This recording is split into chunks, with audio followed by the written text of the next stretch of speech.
Halo teman-teman semua, kembali lagi di My Podcast episode 7.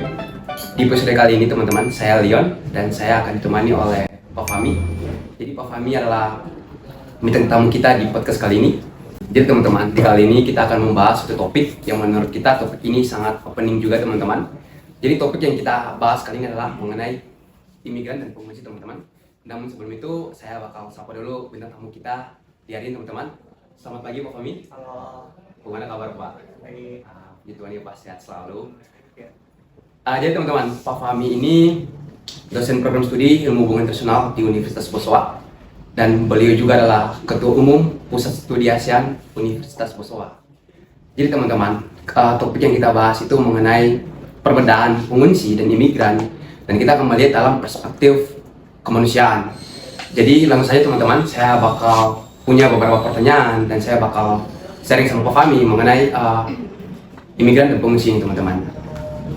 Jadi Pak Fahmi, saya di sini punya beberapa pertanyaan ya Pak, yang bakal saya coba sampaikan. Mungkin Bapak bisa memberikan opini, pendapat Bapak terkait yang akan saya lemparkan ini Pak, pertanyaan Bapak. Imigran dan pengungsi teman-teman. Mungkin secara sederhana teman-teman, istilah ini kalau menurut saya Pak, saya melihat bahwa ini sebenarnya merajuk ke istilah orang asing Pak, ketika mencari imigran dan pengungsi. Namun mungkin dari persamaan kata mungkin juga memiliki makna yang berbeda Pak. Jadi saya ingin tahu sih apa pendapat Bapak mengenai diksi imigran ini dan diksi pengungsi. Jadi mungkin saya bakal mulai dengan pertanyaan pertama ya Pak. Jadi saya ingin dengar pendapat Bapak, ingin melihat juga pandangan Bapak. Apa sih itu imigran dan apa sih itu pengungsi? Mungkin bisa Bapak jelaskan mengenai penjelasan dari dua kata ini Pak. Jadi kalau kita bicara imigran dan pengungsi pasti berbeda. Kalau imigran itu lebih luas skopnya. Kalau pengungsi itu sangat spesifik. Jadi kalau kita bicara imigran itu mungkin bisa kita klasifikasikan jadi 3 jenis ya. Imigran kan orang yang berpindah dari satu negara ke negara lain. Nah, imigran ini klasifikasinya bisa secara general ada 3. Yang pertama imigran ekonomi, orang yang berpindah karena faktor ekonomi. Ada kemudian yang kedua ada imigran keluarga, orang-orang yang berpindah karena motivasi ingin bertemu keluarganya, berkumpul dengan keluarganya. Misalnya imigran ekonomi, dia berpindah karena mendapatkan pekerjaan di negara lain, kemudian dia membawa keluarganya. Ya, keluarganya itu adalah imigran keluarga, family migrant. Nah, yang ketiga ini adalah humanitarian migrant, migran kemanusiaan. Migran kemanusiaan ini bisa kita definisikan sebagai orang-orang yang terpaksa harus meninggalkan negaranya pada tempat asalnya karena alasan-alasan kemanusiaan, diterima masuk ke suatu negara karena alasan kemanusiaan. Siapa mereka ya? Dalam klasifikasi imigran kemanusiaan ini, disitulah ada pengungsi dan ada pencari suaka. Gitu. Jadi kalau pertanyaannya apakah imigran dan pengungsi itu sama?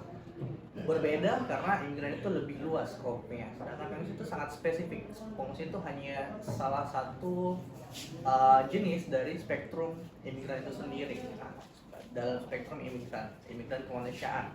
Dan kemanusiaan ini pun ada 2 kan, pengungsi dan pencari suaka. Bedanya apa pengungsi sama pencari suaka? Kalau pencari suaka orang yang meninggalkan tempat asalnya karena pengungsi dan pencari suaka sama-sama orang yang meninggalkan tempat asalnya untuk karena alasannya keselamatannya terancam. Tapi kalau pencari suaka itu belum tentu pengungsi. Tapi kalau pengungsi itu pernah berada di fase pencari suaka. Dalam artian ketika seseorang menjadi pengungsi, berarti dia sudah diberikan status secara resmi, misalnya oleh negara yang menampung mereka atau oleh UNHCR. Kalau misalnya negara yang menampung itu tidak punya regulasi tentang siapa pengungsi dan siapa pencari suaka, kayak gitu. Jadi pasti berbeda kayak itu, dan perbedaan itu lebih ke bagaimana imigran ini dia punya cakupan yang lebih luas ya, kayak itu. Jadi semua pengungsi adalah imigran kayak gitu. Tapi tidak semua imigran itu adalah pengungsi kayak gitu. Definisinya bisa kita jelaskan seperti itu. Wow, kedengaran menarik teman-teman. Jadi di sini saya mencoba capture Pak mengenai imigran dan pengungsi.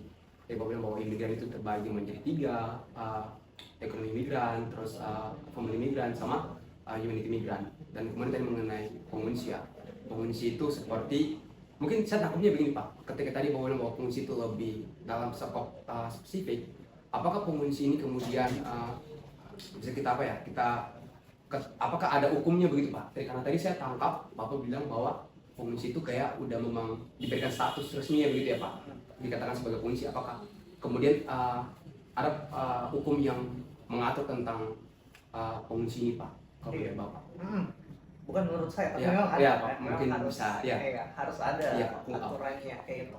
Jadi kalau kita merujuk ke definisi pengungsi, kita selalu ke konvensi 1957 tuh kayak itu. Kalau semasa teman-teman berkuliah juga pasti bakalan sering ketemu sama istilah ini tuh kalau di HI. Konvensi 1957 tentang pengungsi. Jadi penentuan status pengungsi. Siapa pengungsi? Pengungsi adalah orang-orang yang harus meninggalkan tempat asalnya karena keselamatannya terancam. Keselamatannya terancam karena identitasnya, kemudian karena pilihan politiknya. Identitas yang dimaksud bisa jadi identitas keagamaan misalnya, atau asosiasi politiknya, atau bisa jadi juga karena masalah seksualitas, orientasi seksual dan sebagainya. Jadi kita bisa jelaskan kalau pengungsi ini adalah orang-orang yang harus meninggalkan tempat asalnya karena hal-hal yang tidak bisa dia kendalikan kayak gitu, karena identitasnya, karena dia tidak bisa menjadi dirinya sendiri di tempat asalnya, makanya dia harus meninggalkan tempat asalnya tersebut ke tempat lain gitu. Pengungsi itu seperti itu. Jadi kalau kita lihat case-nya sekarang banyak misalnya banyak orang melarikan diri dari Timur Tengah misalnya karena ada konflik, ada kelompok spesifik yang menjadi target penyerangan misalnya, target genosida mungkin. Kalau misalnya kita lihat case kayak di Myanmar atau misalnya case di Israel, mungkin kita bisa lihat seperti itu gitu. Jadi secara sistematis keberadaan mereka karena identitasnya mereka, keberadaannya mereka kemudian dianggap sebagai sesuatu yang perlu diperangi tempat asalnya sehingga dia harus melarikan diri kayak gitu. Jadi Konvensi 1947 ini seperti perjanjian internasional yang lain, pastinya setiap negara punya hak toh mau ratifikasi atau tidak toh. Hukum internasional kan seperti itu. Ada perjanjian tapi terserah negaranya dong mau ratifikasi atau tidak. Itu sesuai dengan kepentingannya masing-masing. Ya, Indonesia secara kebetulan kita tidak ratifikasi, jadi kita tidak punya aturan spesifik misalnya. Kemudian kita juga tidak berkewajiban untuk menampung pengungsi misalnya, seperti itu bisa kita jelaskan. Gitu. Jadi ada aturan, kemudian aturan dalam konteks ada definisi yang dibuat dalam sebuah perjanjian internasional yang diratifikasi oleh banyak negara. Negara-negara boleh ratifikasi, boleh tidak. Kemudian kalau misalnya dalam case-nya Indonesia kita tidak ratifikasi, berarti yang punya wewenang untuk mendeklarasikan seseorang itu adalah pengungsi atau bukan siapa? Berarti bukan pemerintah Indonesia dong. Siapa? Berarti ya lembaga internasional kayak UNHCR misalnya yang punya wewenang untuk mendeklarasikan si A ini pengungsi, si A ini bukan pengungsi, kayak gitu kondisinya. Oh ya baik. Jadi mungkin saya tangkapnya begini Pak. Ke pengungsi ini itu ketika misalnya dia dikatakan pengungsi, ketika tadi Bapak kan tadi mention ya mengenai konflik. Ketika tidak harus konflik.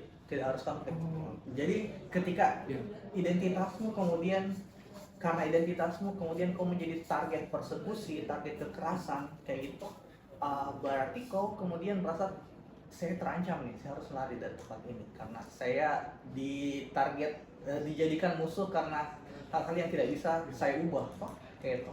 Itu fungsi. Jadi tidak harus ada konflik. Bisa jadi karena ada sistem yang kemudian menciptakan kondisi kekerasan kayak gitu. Tidak harus ada konflik. Jadi itu yang seperti mengancam keselamatan dirinya gitu Pak. Ya kayak gitu lah. Jadi kau tidak bisa mengubah identitasmu jadi kau harus melarikan diri. Nah itu definisi fungsi itu seperti itu. Berarti kayak seperti misalnya juga kayak biasanya Pak Dikas kayak perang di negaranya tuh Pak. Terus kemudian kayak dia pindah ke negara lain tuh dikatakan pengungsi ya Pak. Iya. Karena itu kan mengancam keselamatannya ya. Iya, mengancam keselamatannya.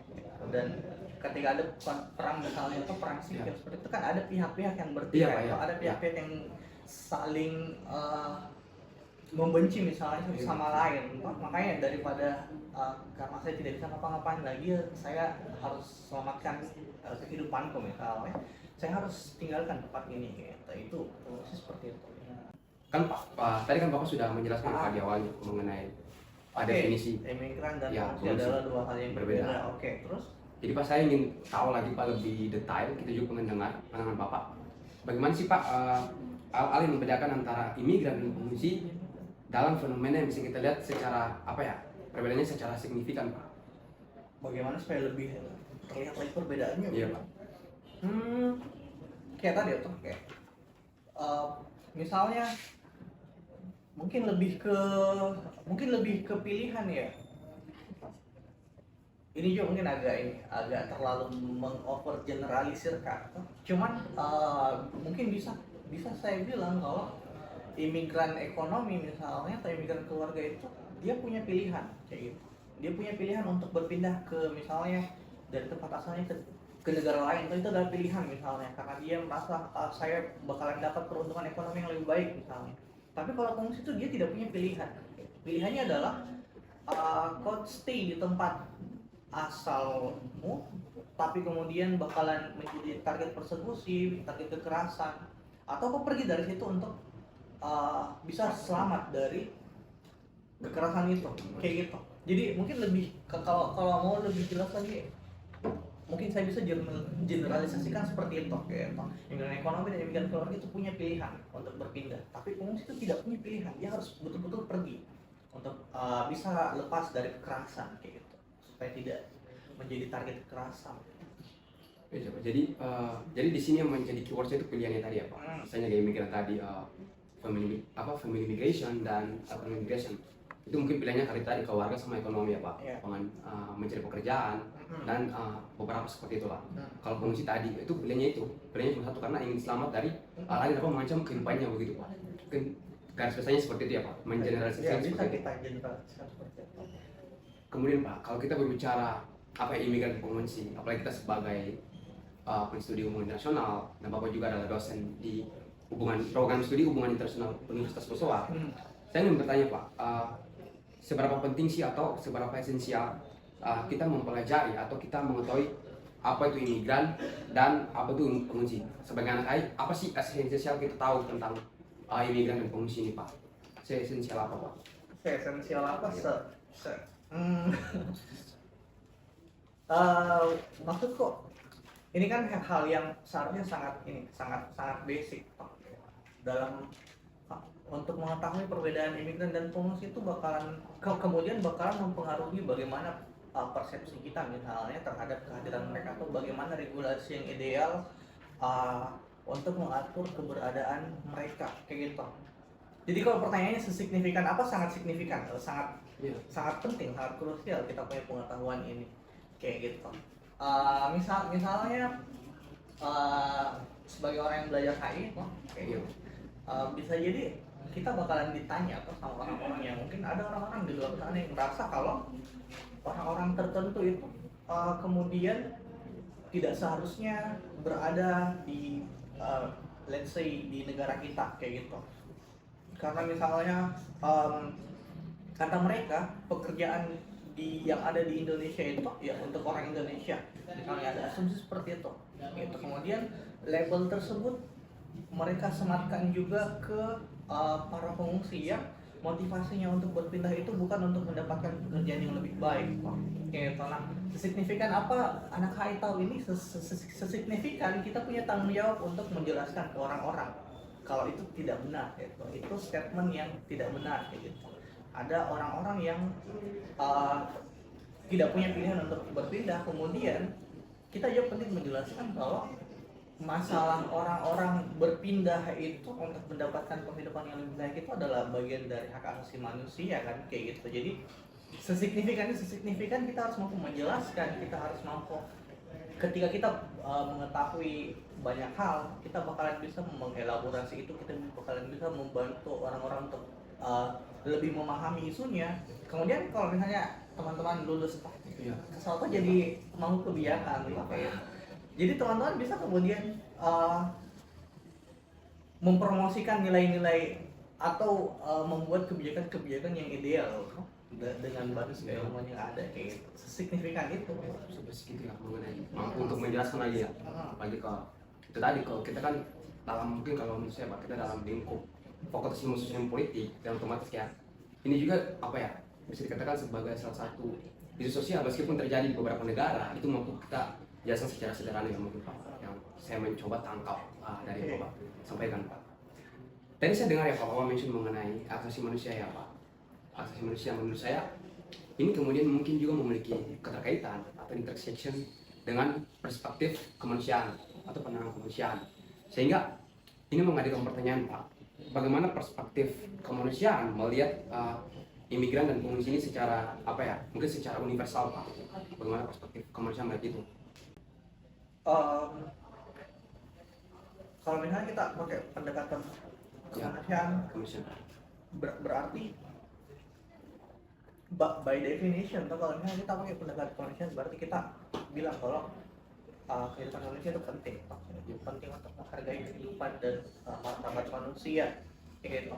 Jadi kalau misalnya kita pakai pendekatan ini ya gampang kayak gitu. Berarti yang menjadi fokus utama adalah bagaimana kemudian supaya kehidupan dan martabat manusia itu bisa dipastikan kelangsungannya, kayak gitu. Jadi kalau misalnya kita bagaimana melihat pengungsi menggunakan perspektif kemanusiaannya, harus ditolong misalnya. Kalau itu pertanyaannya, atau ya harus ditolong dong, kayak gitu. Bagaimana melihat imigran dalam perspektif kemanusiaan, ya harus dipastikan pemenuhan hak-hak asasinya, kayak gitu. Sesimpel itu sih kalau kita bilang bagaimana melihat dari perspektif kemanusiaan.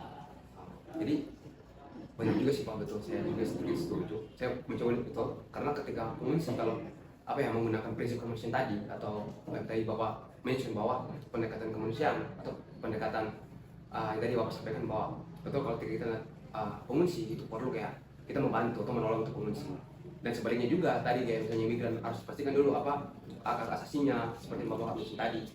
Kemudian Pak, ini juga yang membuat saya penasaran Pak, kan tadi saya sempat mention ya Pak bahwa ini sebenarnya kalau dalam prinsip kemanusiaan ya Pak, misalnya kita lihat bahwa fenomena yang terjadi lagi opening, misalnya mungkin dari tahun 2022 ya Pak, kita melihat bahwa case kayak Ukraina, Rusia, perang, dan saya melihat itu pasti kan banyak pengungsi mungkin yang bisa berpindah dari negara itu ke negara lain, karena itu tadi yang mungkin tadi Bapak mention bahwa ada kondisi yang terjadi di negara itu. Dan saya mungkin tidak terlalu baca mendalami Pak, tapi saya sempat scanning bahwa di negara bagian Eropa ya Pak, di Polandia itu paling banyak menampung pengungsi dari Ukraina Pak, dalam case perang Rusia Ukraina.